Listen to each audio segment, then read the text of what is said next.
Ömür koştum mağaralar derdi basa. Evet. Bravo, bravo. Жақсы. Пародия. Пародия mı? Oo, bravo sen жақсы. Onlarda İvan Benen İstifa kalemesi içkiler boşup gitti. Büyük yolunda, arak yolunda, arak bir çıkmaz bol, akirde jatsan yolunda, asının büyük yolunda, kanyak yolunda, kanyak çıkmaz bol, tatlısan sonunda, asının büyük yolunda, şampanın kolunda, şampan bir çıkmaz bol, şampana pırsan sonunda.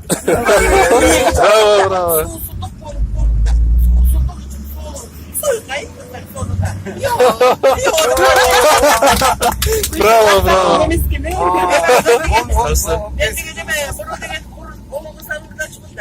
Mesaj geldi ki Aa, şunun bir yolunda da kopruyor. Şunun bir yolunda da burada ara bir gün yemek bir işte hiç kesin paraların içinde rep kılsa burası bir bol kaldıra. Ya arvazlar vardı. O maalesef de dışarıdan kan oldu.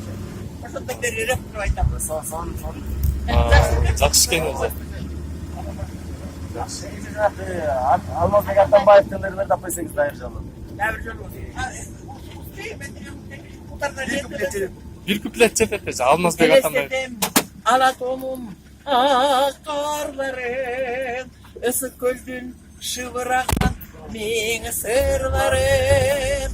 Elestedim öz köcerim artaşımdı, kurban kılam menzil için öz başımdı. Hayda gülsün, hayda bulsun benim enen, yüreğimde, gönlümde ata eken.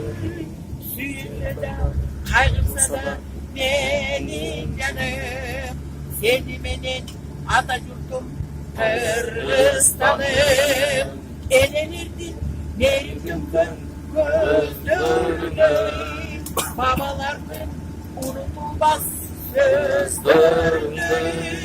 Süyünde de, kaygımsa da benim canım. Seni benim Atatürk'üm, Kırgızistan'ım.